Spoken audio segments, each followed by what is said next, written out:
मैं हूं आपका दोस्त शेख जमील। आप देख रहे हैं शब्द की गूंज। शब्द की गूंज में आपका स्वागत है। हम लड़ेंगे चोरों से, दादा लड़े थे गोरों से, हम लड़ेंगे चोरों से, अरे दादा लड़े थे गोरों से, हम लड़ेंगे चोरों से। अगला नारा जिंदाबाद का संविधान जिंदाबाद, संविधान जिंदाबाद, संविधान जिंदाबाद, संविधान जिंदाबाद, सुप्रीम कोर्ट जिंदाबाद, सुप्रीम कोर्ट जिंदाबाद, सुप्रीम कोर्ट जिंदाबाद, मुस्लिम फैसला बोर्ड जिंदाबाद, मुस्लिम फैसला बोर्ड जिंदाबाद, मुस्लिम फैसला बोर्ड जिंदाबाद।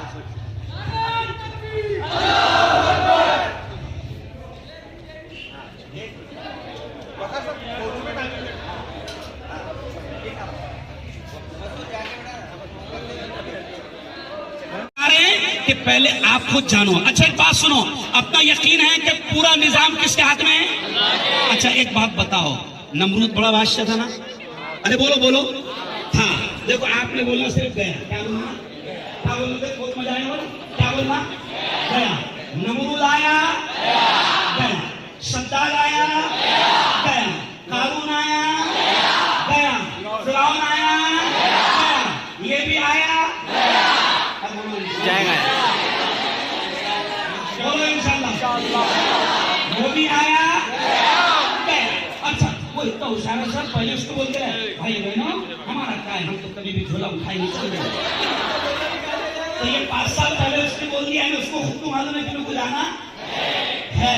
तो खुदा का शुक्र है, रब का करम है, बहुत एहसान है उस मालिक का कि हमारी छोटी काविशों को अल्लाह ने कबूल किया। लेकिन सर आपकी इजाजत से मैं ऐलान करूं, अभी जंग खत्म नहीं हुई, अभी तो शुरू है। हो सकता है सुप्रीम कोर्ट ने हमको बोलेगा आगे तुम सांस तो ले लो, समझा?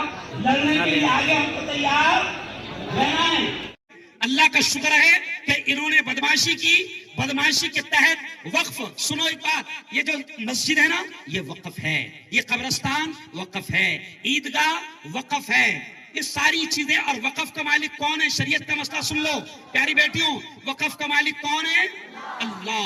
जब कोई आदमी अपने घर को, अपनी जमीन को, अपने खेत को, अपनी प्रॉपर्टी को वो अल्लाह के नाम पर दे देता है, तो फिर उसके साथ 12 के उतारे पर नाम लग जाता है किसका?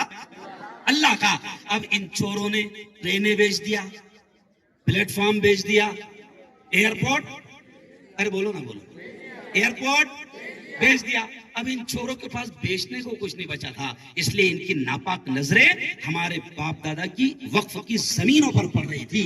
मगर कल मैंने भुसावल में कहा कि हमने कल भुसावल में कहा कि मोदी जी हम किसी को नाक के फन की तरह हमारी प्रॉपर्टी पर बैठने ही नहीं देंगे। हम इतने भावले हम इतने भावले नहीं है। और हम बच्चों को क्या समझा रहे हैं कि हम कानून के एतबार से लड़ेंगे, संविधान के हिसाब से लड़ेंगे। और खुदा का शुक्र है बिट्टू भाई, हारून साहब, खुदा का शुक्र है हमारे उलमा ने सुप्रीम कोर्ट में केस डाला। और आज खुशी के साथ मैं ये जुमला कह रहा हूँ, आपको जमा किया गया अर्जन, खुशी के साथ ये कह रहा हूँ कि सबसे पहले हम रब्बुल आलमीन का शुक्र अदा करते हैं कि उसने हमारी सबकी मेहनतों को कबूल किया, सबकी मेहनतों को कबूल किया। और फिर उसके बाद हम सुप्रीम कोर्ट का शुक्रिया अदा करते हैं, हम संविधान का शुक्रिया अदा करते हैं कि हर धर्मी को संविधान के एतबार से चलने नहीं दिया गया। सुप्रीम कोर्ट ने क्या कहा कि भैया तुम वक्फ में हिंदू भाइयों को डालना चाहते हो तो क्या मंदिर के ट्रस्ट में मुफ्ती हारून को डालेंगे? अरे बोलो ना यार, नहीं डालेंगे। तो मैंने कहा एक काम करो, तुम इधर आओ मैं उधर जाता। तो ऐसा तो होने वाला नहीं है। तो मैंने कहा ऐसा नहीं हो रहा तो तेरे बावले चाले कैसे कैसे नहीं? तो अल्लाह का शुक्र है, इसलिए एक बार जोर से नारा लगा दो जिंदाबाद का, संविधान संविधान संविधान। यानी आज संविधान की जीत हुई। काय की जीत हुई है? अरे बोलो, संविधान की जीत हुई है। और 7 दिन के लिए, आखिरी बात सुन लो, 7 दिन के लिए भी सुप्रीम कोर्ट ने हुकूमत पर रोक लगा दिया कि तुम कुछ नहीं कर सकते। ये जो हमने सवाल खड़ा किया है 7 दिन में इसके जवाब लाकर दो, ये भी हम सबकी बहुत बड़ी, अरे बोलो, जीत है, कामयाबी है। तो हम अल्लाह का शुक्र अदा करते हैं। और इस खुशी में ये जो पूरी टीम खड़ी है ना, ये जो पूरी टीम खड़ी है, अयाज भाई है, बाबा है, बिट्टू भाई है, सर है, हारून सर है, ये पूरी टीम, प्यारे बच्चों, ये पूरी टीम 8 दिन से लगातार मैदान में काम कर रही थी। हम लोग कल सुबह 8 बजे घर से निकले, रात को 12:30 बजे घर पहुंचे। हम पूरे जिले में घूम घूम कर हमारी all India Muslim personal board coordination committee Jalgaon, जिसका मैं प्रमुख हूं, सर कोऑर्डिनेटर है और ये तमाम जिम्मेदार है, हम पूरे जिले को जायजा कर समझा रहे। क्या समझा रहे, ये जुमला सुन लो। हम ये समझा रहे हैं, हाँ, हम ये समझा रहे हैं कि पहले आप खुद जानो। अच्छा एक बात सुनो, अपना यकीन है कि पूरा निजाम किसके हाथ में है? अच्छा एक बात बताओ, नमरूद बड़ा बादशाह था ना? अरे बोलो बोलो, था। देखो आपने बोलना सिर्फ गया, क्या बोलना? क्या बोलना? देखो बहुत मजा आएगा बोला, क्या बोलना? गया। नमरूद आया, गया। शद्दाद आया, गया। कारून आया, गया। फिरौन आया, गया। ये भी आया, अरे बोलो इंशाल्लाह, बोलो इंशाल्लाह। मोदी आया, गया। अच्छा वो इतना होशियार है सर, पहले उसको बोल दिया भाई बहनों हमारा क्या है, हम तो कभी भी झोला उठाएंगे, चल देंगे। तो ये 5 साल पहले उसने बोल दिया है ना, उसको खुद को मालूम है कि मेरे को जाना है। तो खुदा का शुक्र है, रब का करम है, बहुत एहसान है उस मालिक का कि हमारी छोटी काविशों को अल्लाह ने कबूल किया। लेकिन सर आपकी इजाजत से मैं ऐलान कर रहा हूं, अभी जंग खत्म नहीं हुई, अभी तो शुरू है। हो सकता है सुप्रीम कोर्ट ने हमको बोले जरा 8 दिन तुम सांस तो ले लो, समझा? लड़ने के लिए आगे हमको तैयार रहना है, लेकिन पत्थरी नहीं फेंकेंगे, हम भौले चाले नहीं करेंगे। अच्छा हमारा स्टाइल क्या है, मैं पूरे हिंदुस्तान में, अभी उड़ीसा से आ रहा हूँ, बिहार से आ रहा हूँ, पूरे हिंदुस्तान में मैं बोल रहा हूँ, जवानों, प्यारे जवानों, तुम सुन लो।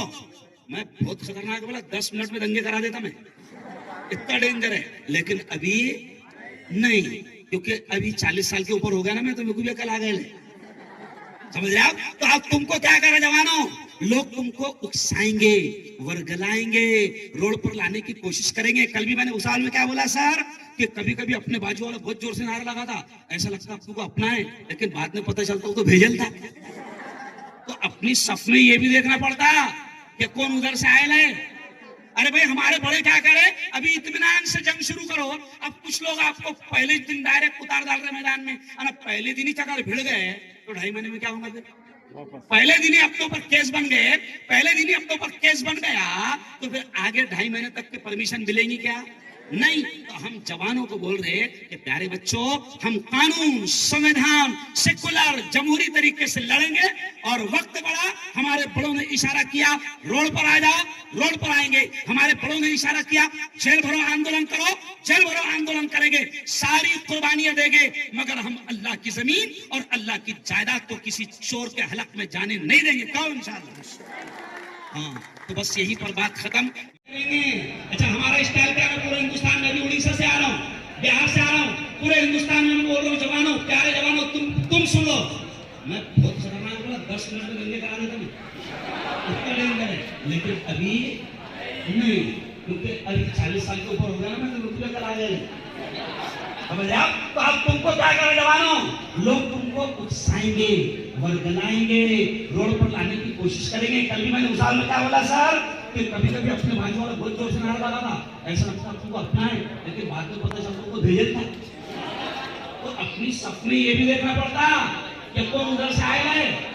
अरे भाई हमारे बड़े क्या करें, अभी इत्मीनान से जंग शुरू करो। अब कुछ लोग आपको पहले दिन डायरेक्ट उतार डाल रहे मैदान में, पहले दिन ही चक्कर भिड़ गए तो 2.5 महीने में क्या होगा? पहले दिन ही आपके ऊपर केस बन गए, पहले दिन ही आपके ऊपर केस बन गया, तो फिर आगे 2.5 महीने तक की परमिशन मिलेगी क्या? नहीं। तो हम जवानों को बोल रहे हैं प्यारे बच्चों, हम कानून, संविधान, सेकुलर, जमहूरी तरीके से लड़ेंगे। और वक्त बड़ा, हमारे बड़ों ने इशारा किया रोड पर आ जाओ, रोड पर आएंगे। हमारे बड़ों ने इशारा किया जेल भरो आंदोलन करो, जेल भरो आंदोलन करेंगे, सारी कुर्बानियां देंगे, मगर हम अल्लाह की जमीन और अल्लाह की जायदाद को किसी चोर के हलक में जाने नहीं देंगे। तो बस यही पर बात खत्म। मैं शुक्रिया अदा करता हूँ, पूरी टीम जमा है और हम लोग है ना ऐसे इधर आ रहे हैं कि ये वीडियो इधर से बनेगी और आपके साथ में हम नारा लगाएंगे। ये नारा फौरन न्यूज में जाएगा, है ना भाई? ये नारा फौरन, जो गलत है बराबर गलत है, और इसलिए फिर उन्होंने तरमीमी बिल लाया ये तरमीमी बिल जो लाया, इसके अंदर हुकूमत जितने हमारी प्रॉपर्टी है, जो मसाजिद है, जो ईदगाहें हैं, जो कब्रिस्तान है, वो अपने कब्जे में लेने की साजिश के तहत ये तरमीमी बिल लाया गया। आप समझ लीजिए ये तरमीमी बिल क्यों आया। वक्फ बाय यूजर, यानी जिसके कागजात नहीं है, अंग्रेजों की हुकूमत से पहले 13वीं, 14वीं, 15वीं सदी में कोई डॉक्यूमेंट नहीं था, और उस जमाने में जो उसका यूज होता था वो मस्जिद हो, कब्रिस्तान हो, शमशान हो, ईदगाह हो, कोई उसके डॉक्यूमेंट नहीं थे, उसके इस्तेमाल की वजह से उसको कहते हैं वक्फ बाय यूजर। आप यूजर का स्पेलिंग समझते हैं ना। उसको इन्होंने खत्म कर दिया। अब वक्फ बाय यूजर अगर खत्म हो गया तो सारी प्रॉपर्टी गवर्नमेंट की। आप समझ के चलिए, जिनके पास डॉक्यूमेंट नहीं है, वक्फ बाय यूजर है, आपकी मस्जिद है, खानका है, दरगाह है, ये सारी चीजें आपकी, अगर आपके पास डॉक्यूमेंट नहीं है तो ये गवर्नमेंट की हो जाएगी। इसलिए अल्हम्दुलिल्लाह हमने वक्फ बोर्ड की यहाँ पर मीटिंग बुलाई, 400 साढ़े 400 नुमाइंदे पूरे जिले से आए, और जो जो हमारी मस्जिद है, खानका, दरगाह, ईदगाह, कब्रिस्तान है, हमने उनके डॉक्यूमेंट बनाने का काम शुरू किया। अल्हम्दुलिल्लाह वकार सर के नीचे जो ऑफिस है वहां पर वो काम जारी और सारी है। दूसरा, इन्होंने जो इसके इख्तियार है कि मालिक कौन, पावर कलेक्टर को दे दी। कलेक्टर किसकी सुनेगा? हुकूमत की। यानी हुकूमत के दबाव में आके कलेक्टर वही फैसला देगा जो हुकूमत चाहेगी। उसके बाद जो मुतवल्लियान के इलेक्शन होकर उसके नुमाइंदे आते थे, वो खत्म करके अब सिर्फ जो गवर्नमेंट अपॉइंट करेंगी वही आएंगे, एक का भी इलेक्शन नहीं होगा। यानी गवर्नमेंट कौन से नुमाइंदे देगी? ऐसे वो मौलाना दाढ़ी वाले पकड़ के लाएंगे जो हरामखोर आरएसएस और बीजेपी के तलवे चाटने वाले मौलाना है, जिनको आपने देखा कि जो टीवी के ऊपर मोदी की जय जयकार करते हैं, ऐसे मौलाना को लाके वहां पर बिठाएंगे। उन्होंने कहा कि भाई हम 2 हिंदू उसके अंदर रखेंगे, जबकि कानून और हमारा संविधान बाबा साहेब आम्बेडकर का इजाजत नहीं देता। जिस धर्म की संस्था है उसी धर्म के लोग उसको चलाएंगे। उन्होंने उसको एक तरफ रखकर 2 हिंदू भाइयों के नाम देकर ये बताने की कोशिश की कि हिंदू मुस्लिम हो जाए। हमारे हिंदू भाई उनके झांसे में नहीं आए और उनको समझ गया कि जिस तरह राम मंदिर है, जिस तरह तिरुपति बालाजी मंदिर है, जिस तरह सिख भाइयों के मंदिर है, इसके ऊपर कोई गैर सिख या गैर हिंदू नहीं जा सकता। राम मंदिर पर तो दोस्तों अगर जो हिंदू जनरल है उसके सिवा ओबीसी, एसटी, एनटी ये कैटेगरी का भी कोई हिंदू नहीं जा सकता। लेकिन यहाँ उन्होंने औकाफ को, जैसा इस नौजवान ने बतलाया, सिर्फ अमेंडमेंट यहाँ कर रहे हैं। और ये आर्टिकल 14 का हनन है।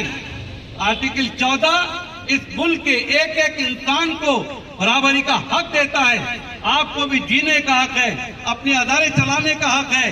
ये सारी चीजें जो है इसके तहत खत्म करने की इनकी साजिश थी। अब बहुत डिटेल में ना बताते हुए मैं इतना ही कहूंगा कि आज सुप्रीम कोर्ट ने सवाल पूछा कल भी कि जिस तरीके से तुम 2 हिंदू समाज के मेंबर औकाफ के बोर्ड में डाल रहे हो, तो क्या हिंदू समाज के बोर्ड में तुम मुसलमान लेने वाले हो? जवाब नहीं दे सका गवर्नमेंट का आदमी, जवाब नहीं दे सका, जवाब नहीं दे सका। उन्होंने कहा कि वक्फ बाय यूजर, यानी जिसके कागजात नहीं है, अगर वो तुम्हारे पास में है तो क्या तुम उसको कब्जा कर लोगे? कैसे कब्जा करोगे? इसी तरीके से फिर मुगलों ने, राजाओं ने जो प्रॉपर्टीज, जो मंदिर मस्जिद दिए, तो क्या उसके मालक आप बन जाओगे? इनकी सारी साजिश है दोस्तों कि किसी भी तरीके से औकाफ की जमीन हमारे डेवलपमेंट के रास्ते बंद करना और यहाँ पर हिंदू की 2020 खेल करने की कोशिश की है। आज अल्हम्दुलिल्लाह सुप्रीम कोर्ट ने हुकूमत को मना किया। एक और तारीखी बात सुन लीजिए, पहली मर्तबा सुप्रीम कोर्ट के अंदर किसी मामले के अंदर हुकूमत हिंद ने कैविएट दाखिल किया है। कैविएट क्यों दाखिल करते आपको बताऊं? एक तरफा फैसला ना हो, इसलिए सामने वाला पक्षकार अगर कैवियट दाखिल करे तो कोर्ट एक तरफा फैसला नहीं करती, वो पार्टी को भी सुनती है। अगर गवर्नमेंट को भरोसा था कि उन्होंने संविधान के हिसाब से किया तो फिर इनको कैवियट दाखिल करने की क्या जरूरत थी? कोई जरूरत नहीं थी। अब हमारे यहाँ भी कई लोग काम कर रहे हैं। हमने भी मुस्लिम पर्सनल बोर्ड की हिमा पर एक मंडल बनाया, एक कोऑर्डिनेशन कमेटी बनाई। हम पूरे जिले में जा रहे हैं। कल भुसावल में थे, परसों हमने शुरुआत इकरा से की, कल चेंदुर्नी के अंदर 4 बजे हमारा प्रोग्राम है, उसके बाद वरंगाव है। कई जगह के हमको बुलाने आए और सबको मालूमात दी जा रही है। मसले का हल जब निकलेगा जब आपको मसला मालूम हो। बगैर मसले के अगर आप कोई रैली में चले गए, आपके हाथ में ये प्ले कार्ड है, तो जैसा मोदी के सपोर्ट में खवातीन आई कि मोदी के इस वक्त बिल को बनाने में, तरमीम करने में मुसलमानों को फायदा है। पत्रकार ने पूछा, बहन जी आप क्यों आई हो? कहने लगे अभी महंगाई बहुत बढ़ गई। क्या बोलती हो लेडी? महंगाई बहुत बढ़ गई कि उसको मालूम ही नहीं था काय के लिए आई हुई। तो आप ऐसा चाहते हैं कि इस मसले के हल के लिए? ये बातें हमने मोटी मोटी बताई आपको। बहुत से लोग कह रहे हैं मुसलमान नौजवानों रास्ते पे निकलो, रास्ते रोको, हाईवे जाम करो, डरने की जरूरत नहीं है। मैं उनसे बोलना चाहता हूं कि मुसलमान डरने वाला नहीं है। डर हमारे नौजवानों के पास बिल्कुल भी नहीं है, लेकिन हम जज्बात के साथ होश से काम करेंगे। ये लड़ाई हमारी अभी लोगों को समझाने में जा रही है। हम जगह जगह जाके लोगों को बता रहे हैं कि वक्त क्या है, क्या कानून